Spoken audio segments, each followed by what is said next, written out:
How to share Spotify on Instagram story with music.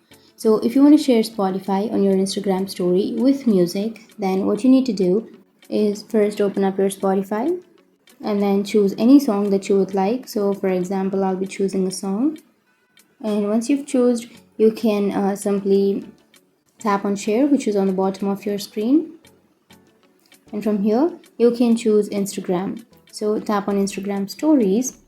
And once you tap on Instagram stories, it will take you to the Instagram stories, and here you will have your song, right? So it won't be available with music. So what you need to do is simply go for the music, which is on the upper right, and then you can simply search for the same song that is here, and then you can add that song. Or you can simply take a screenshot of this one. So simply take a screenshot, and then you can crop this picture, and once you've cropped, you can simply again add that particular photo, and once you've added that photo, you can go for the music, and then you can add the music, and in that way you can share your Spotify on Instagram story with music. But instead of that, we don't have any other option to share your Spotify with music.